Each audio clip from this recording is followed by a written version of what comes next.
We just yesterday got a card. It's unbelievable because it's been about 7 weeks since Lucas passed. And this card was from someone we don't know. And it was addressed to the family who lost a child. And it was signed from a friend you don't know. And it said that, I'm going to assume she saw us on her way to work each day waiting for the bus. And she felt she got to know us. And she felt a part of our family. And she wanted to comment on our loss because of that. And it's staggering to me. And my 9-year-old son said, the messages from the people we don't know mean the most. And that's, well, one, insightful for him, but how amazing to have a boy who lived to be only 11, but had that kind of reach and impact to strangers. That's our guest this week, Dan DeFabio. Dan and his wife Tina lost their oldest son Lucas just weeks ago to Menkes disease. It's a heartbreaking, fascinating, emotional story that we'll hear in 2 parts on the Special Fathers Network Dad to Dad podcast. Here's our host, David Hirsch. Hi, and thanks for listening to the Dad to Dad podcast, Fathers Mentoring Fathers of Children with Special Needs, presented by the Special Fathers Network. The Special Fathers Network is a dad-to-dad mentoring program for fathers raising children with special needs. Through our personalized matching process, new fathers with special needs children connect with mentor fathers in a similar situation. It's a great way for dads to support dads. To find out more, go to 21stcenturydads.org. And if you're a dad looking for help or would like to offer help, we'd be honored to have you join our closed Facebook group. Please go to facebook.com/groups and search Dad to Dad. So let's listen now to part 1 of the conversation between Dan DeFabio and David Hirsch.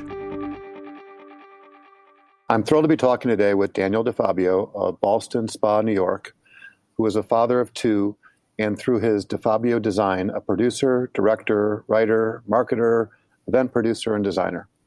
Daniel, thank you for taking the time to do a podcast interview for the Special Fathers Network. Thank you, David. Glad you do this, and I'm glad you included me. You and your wife, Tina, have been married for 15 years and the proud parents of 2, Alex, 9, and Lucas, who had Menkes disease and, sadly, passed away at age 11 less than 2 months ago. Let's start with some background. Where did you grow up? Tell me something about your family.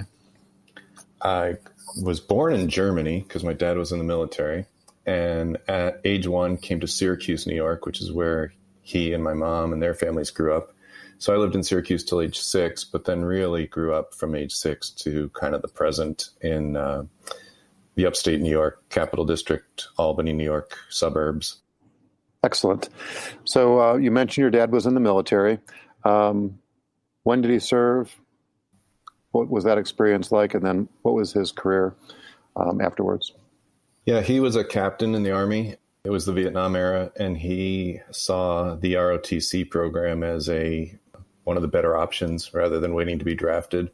And because he was an officer, he got an assignment that was not in the combat theater. So, he served during Vietnam, but he didn't see combat during Vietnam, which I'm sure he was relieved by that. So that led to me being born in 1968 in Germany, of all places. And even though I'm still a U.S. citizen because it was an Army base. So. And what did he do as a career after he left the military? Most of his career was an economist at state government, both the New York State Labor Department and New York State Education Department. And he'd be involved in, if you know, VOTEC programs or BOCES programs. So occupational education and sort of assessing which programs are actually leading to people getting jobs and that kind of thing. Okay. And your dad's still alive? He is. He had a pretty rough health scare with cancer about 4 years ago, and we all had our fears, but he pulled through remarkably well. I think he's probably more energetic today. I think he's trying to make up for lost opportunities during that time, That's fabulous. So how would you describe your relationship with your dad? Growing up, I think we didn't realize that my sister and I, she's 2 years younger, Mary, I don't think we realized till we went off to college and we met other people with different backgrounds, but we had an idyllic family life. We had the Norman Rockwell picture of a family. And in those days, what you saw on TV, I hate to go Leave It to Beaver. We're not that old, but most of the sitcom families were happy families. And we didn't realize till we got to college, and she called me and we said, do you realize how unusual it is that we're normal? So I'm very grateful for two parents that still love each other. Of course, every family has their problems, but they mostly shielded us from them. We didn't see very many problems. In my later life, I moved with 4 friends to California, and surprisingly, they were all guys whose parents were still together, still happy, still in love. And we were the kind of guys, in our early 20s that would sit down and have a meal together every night. And we didn't think that was strange, but other people did. I said, wait, you schedule dinners and you all sit down? You're like 4 bachelors. I'm like, yeah, we do. Yeah, well, that is an important realization when you think about the family and the decline of family and marriage today, is that something that you might take for granted, sitting down for a meal as a family, is not the most common thing for too many people. Yeah, and we celebrate it now, my wife and I, with our son Alex. That's our routine, that's our ritual, and we point out to him that not everybody gets to do this. And some people, they don't come home from work till 7, and they're scrambling to get a meal in before a kid's bedtime and things like that. So we know that's one of our blessings. Yeah, well, I think of it as a family value, right? Something that you prioritize and that you just do consistently, and it's just part of who the DeFabios are. Yeah. So were there any important takeaways, a lesson learned, or things that come to mind when you think about your dad? Among strangers, he would be a quiet type, a still waters run deep type. With the close friends and family, you see the other sides of him that are sillier and more fun, but he's a planner. That's the reputation in our family, that he's the planner. I think even though by career he was an economist, I think by nature he's a engineer. And the joke is that his planning stages take a lot longer than his execution stages. And that's not too much of my nature, but I certainly keep it in mind. I see where I'm going off in the other direction, and I think, well, how would my dad do this? How many more steps of caution would he take before pulling the trigger? Well, that's not a bad trait to have or role model to have. I think I err also in erring on the side of just doing things as opposed to thinking about them or planning them, right? Because there's too many times where you get stuck in sort of overanalyzing something and then maybe not following through. But that's just my own way of thinking about it. So let's switch gears. From what I remember, you went to Boston College, took a degree in mass communications, and then your career, like you'd indicated, took you out to Hollywood, of all places. And I'm wondering, what was it that you were thinking when you graduated and left for California? When I was applying to colleges, I was going to be an engineer of some type. And my father, I think, was quite approving of that. And the guidance counselors at my high school were excited for that, for the schools I was applying to and getting in. And then I changed. I started to fail calculus is what it was. And I thought, why would I pursue math if I'm not doing well? So I switched to theater, and I think everyone's faces around me just fell into disappointment. And my dad knew that I also was good at cartooning and illustration and stuff. So his advice to me at the time, he quoted, if you know Milton Caniff, who wrote Steve Cannon comic strips, he had a line, and my dad found it and quoted it to me. He said, "Stick to your ink pots, kid. Actors don't eat so good." The great thing about both my parents is they've always been supportive, but they've been supportive in the big picture. So certain particular endeavors of mine, they might not be fans of, but if it comes right down to it, you knew you had their support, which is great. So they let me go off to college and study what I wanted, which turned out to be not theater, but mass communications, which was close enough. And I graduated and had a little trouble finding a job. This was the early 90s, and there was a bit of a recession. In fact, my father, the economist, had, prior to my graduation, predicted, based on economic models and stuff, he'd said, you're in great shape because there's a population dip, and you're in this generation that's smaller. So when you graduate, there's going to be tons of jobs, and you're going to be in great shape. Well, like every economist, they're rarely correct. And so I graduated into a recession of sorts and can't find a job. And so my first job was actually government work, which probably suited my parents because they were both in it too. And after it was the US Census of 1990. And after a bit of that, I said, and they still laugh at me to this day, they said, I got to get out of this and get into something more worthwhile. And they said, like what? And I said, like advertising. And they laughed their heads off that the noble pursuit of civil service wasn't good enough for me. And I had to get into advertising of all things. So eventually I was working just for fun with a group of friends on a comedy TV show that was on about 12 public access stations. And this was pre-internet, so we couldn't put it on YouTube or anything. And we got it into our heads that we were pretty good at this and we should move to Hollywood and make a go of it. So we drove across country in 4 cars and set up what we thought would be our brilliant careers. And things didn't go quite as well for all of us as we hoped, but most of us ended up working in movie marketing, and I did too. And how long were you there in Hollywood? 13 years. Oh, my. Yeah. And it was my 5-year plan. I said, if I don't make it in 5 years, I'm out of here. And after 13 years, I said, okay, I'm out of here anyway. So when you left Hollywood, where did you go, or what were you focused on? Right. So I had met my wife, Tina, and we were planning our life together and living in a small 1-bedroom Hollywood apartment right near where they do the awards for the Oscars. As we talked about what our life would be together, would it be buying a house and having kids? And if it was, it probably wasn't going to be in Hollywood. And then we started to actually throw darts at a map to pick, the next city. Maybe Portland, Oregon would be good, but we didn't really have a real strong connection to any of these places. And I assumed we were talking about cities only. And then at one point, she was watching the show Gilmore Girls, which takes place in a small Connecticut town. And she said, I might not mind a small New England town. And I said, well, if you think that, what do you think about where I grew up, which is upstate New York? And I showed her Albany, the capital. And she said, oh, no, I don't want to live there. And I showed her Saratoga, which is a little more of a resort town, a former resort town. And she said, oh, I could live there. And I said, well, how about just next to Saratoga, which has always been charming to me. Ballston Spa is an even smaller former resort town, both based on the healing springs in the 1800s, which I'm kind of fascinated with. I made one of my first documentaries about that topic. So she said yes. And so all of a sudden I'm dragging my Northern California girl to the Northeast, and she likes it here more than I do now.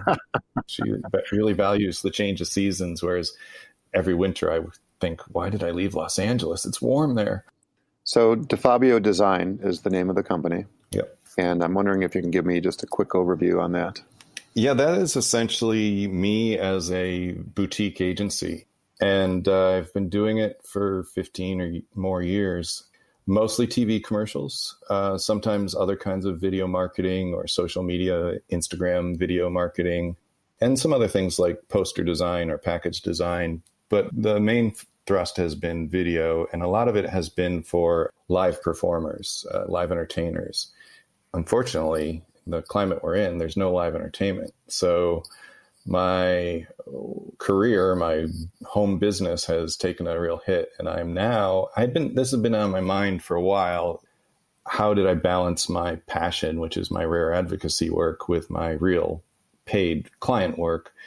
And now the pandemic, I think, has forced my hand a bit. So I'm looking for new work. I'm looking for jobs that are hopefully in the rare disease space or the advocacy space. And we'll see what the next chapter is. And I don't know that I would have made the choice to shutter my business, but with a bit of a push from pandemic, I think this is a good move.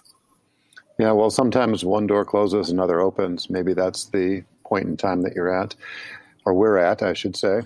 And not to look back too strongly, but is there a particular project that you worked on for a particular performer that comes to mind that said, "Oh, this was something I'm really proud about"?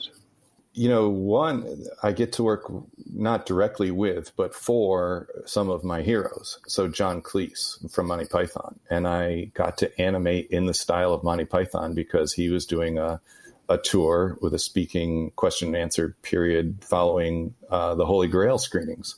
So my version of Terry Gilliam style animation is out there as a John Cleese commercial. And that was a great moment for me. But another was a project called the Ursula Project, which was measuring not just carbon footprint, but the entire impact, both social and economic and natural resource impact of making something, making a hamburger or whatever. And they were going to attribute a score to that. And I did it's called a paper cutout style animation to explain what that project was all about. And that was one of the things I could feel the most good about. And that was in the days prior to my rare disease advocacy. So it was social good and I was getting paid for it. And I felt really satisfied with that. Excellent. Well, I look forward to learning more about that, at least on a personal level. Let's switch gears again and talk about special needs, first on a personal level and then beyond. So I'm sort of curious to know, before Lucas's diagnosis, did you or Tina have any experience with the special needs community?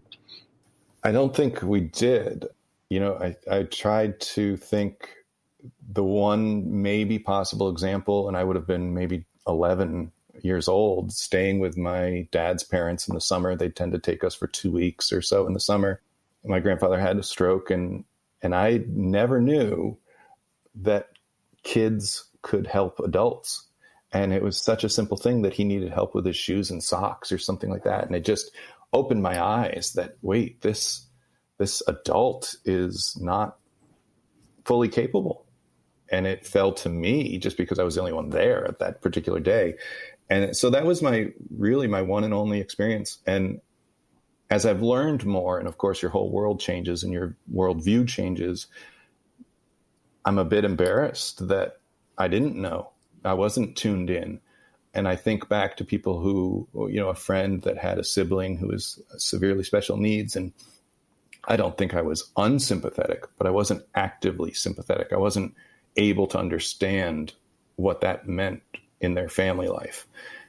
And I mentioned to you a story of, prior to having Lucas and understanding it firsthand, when people would talk about the Special Olympics and they'd use the example of, my kid might only run 10 meters, but that 10 meters is like running a full marathon for you. And I'd always not quite believe that. And I wouldn't even believe that they believed it. I thought, is that just something you tell yourself to make yourself feel a little better about where you're at? And now that I've lived the experience, to see Lucas grasp a pencil and make a scribble, that is like if he published a novel. We popped champagne that day. That was amazing. And I get it now. And beyond that, I think when you're in this space and you're vulnerable because of it, you're open in new ways. And people open themselves up to you in ways they wouldn't. So not just rare disease families who, of course, we feel some common bond with them, but, the person who's got an ailing parent or, whether it's dementia or whatever, now they feel they can share their story. Whereas maybe before they thought they had to keep it on the happy, pleasant conversation level. Now we know we can all get real because I've got a visible indicator that is my life with my son. You can see him in a wheelchair and know that I'm dealing with something, life-changing. Yeah, well, quite profound. What I think I heard you say, if I could paraphrase, is that you can celebrate the small victories with purpose and enthusiasm, as opposed to just observing things from a distance. And when you go through some life challenges or changing situations, it allows you to better understand what other people are going through. Maybe not the same situation, but you can relate on a different plane or level than you would be otherwise. So again, thank you for sharing. Yeah. So what is Menkes disease and how did the diagnosis come about? So Menkes disease is rare. Some would say ultra rare. It happens in about 1 in 150,000 births, almost always boys. There are even more rare extreme cases of girls. but generally women are carriers, not symptomatic. And it means that your ATP7A gene is mutated or deletion or not producing the protein properly that the protein would transport copper. And who knew, I certainly didn't know prior to our diagnosis, how important copper is in our metabolism. We only need a little bit, but it's got to do its job. And its job is to develop hair, brain, and muscles, and some other things. So for Lucas, I suppose he's fortunate that his leaky splice site mutation meant he was transporting some copper, just not as much as he should. And the real cruelty of Menkes is that if you're diagnosed in the first 10 days of life, there's a treatment. It's to give subcutaneous copper shots, copper histidine. And that, in boys like Lucas, if you're able to transport some copper, putting more in your system gives you a better chance of it reaching the levels you needed to reach. So in our case, Lucas was in the hospital. He was born with a skull fracture. And there was exams by neurology because they feared maybe there was brain damage. They determined there wasn't brain damage. But nevertheless, we spent our first 10 days in a NICU unit. And those 10 days were the times when people were looking at him. And had anyone known to look for Menkes disease, we would have been on a vastly different path. And those boys that are treated, some of them, you know, they walk and they talk and they play soccer and they play the drums and they graduate high school. And, you know, you can see they have problems, but they are much closer to the typical lifespan and lifestyle than the boys that don't get the treatment. So we've always, you know, no one did anything wrong. You learn quickly that with 7,000 rare diseases, doctors are not going to know very many, if any of them. And so it's not to fault anyone for not discovering our child's diagnosis faster, but it does seem cruel that had we known in those first 10 days in the hospital, there was a remedy available. Is there something, just to drill down a little bit, that can be done sort of in a mass way so that when there is a child who is in a NICU, that there's a larger series of tests or a broader level of testing that goes on just by chance to catch some of these things, or is that just not realistic? You know, it's funny. When Lucas was born in 2008, it was unrealistic. And I'm glad to say that the Menkes Foundation, who I try to help, but really they would be doing it without me. They've done amazing work, and they've gotten a newborn screening exam that now works. It had been more complicated. The simple blood test that so many other tests rely on wasn't at the time going to work for Menkes diagnosis, but now it can. And so it's 99 point whatever % reliable. And we have it in about 6 states. And if you know how the newborn screening exam works, once it's viable, you have to pretty much go state by state and convince them to add it to the RUSP, the Recommended Universal Screening Program. So I'm glad that Menkes is now on that list for 6 states, and we're working on, I think Ohio and New York are next on the list. So, you know, obviously the best answer is to get it on all 50 states and get it international. And, you know, maybe that will happen. And I'm also a bit proud that because of my work on the film festival, which always has included the Menkes Disease film, I met people at the Every Life Foundation, and one of their mandates is to get good candidates for the RUSP on as many states as possible. And so now, basically through me, the Every Life Foundation is working with the Menkes Foundation, and they're combining their efforts to get that exam on more states' requirements. Well, that is another silver lining to the DeFabio family story. So thank you for sharing. I'd like to go back to when Lucas was young. It wasn't like shortly after he left the hospital, like we just missed the 10-day window. It was a number of years. And what was it that sort of led to that diagnosis, and what was going on in your mind or Tina's mind at the time when you learned about the actual diagnosis? Yeah, he was our first child, so we had all the sort of new parenting what you know, you think you know, and you don't know, and you compare to your friend. I had friends that had children within months of ours, and I'd say, isn't it horrible how they never sleep? And they're like, what are you talking about? Our kids sleep. I'm like, huh. And so, he was born with a skull fracture and spent those early days in the hospital, and he was a couple of weeks early. So at age 4 months, when he missed milestones, we thought, well, is this because he's recovering from the skull fracture? Or is this because he was a couple of weeks early? And so any difference we saw compared to a friend's child at the same age, we'd think, well, maybe that's the explanation. But then at age 8 months, he not only was behind for milestones, but he regressed. So his one ability to roll from his back to his stomach, he lost that ability. And then we weren't able to rationalize away what situation we were in. We had dealt with some early intervention specialists, and they had also said, well, he might catch up. But at that point, that was like a clear line. You need to look for something here. And that means go talk to a geneticist. And we did that. And, I know other people's diagnostic journey can be long and painful and inconclusive, and that's its own horror to deal with. So it's a very weird thing to say we were lucky to get this diagnosis, because the diagnosis is horrible, but we were lucky to get it quickly. He was 9 months old, and we saw a geneticist, and within a couple of months, he knew what it was. And as rare as Menkes is, we were lucky that in this smaller hospital market of Albany, New York, here's the geneticist who had seen 2 other cases of Menkes.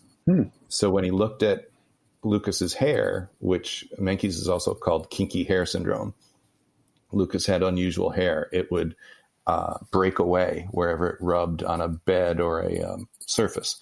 And it would be twisted, and they call it, I think, pili torti is twisted hair. And the geneticist rubbed his head and looked at the hair and said, I think we're looking at a copper syndrome.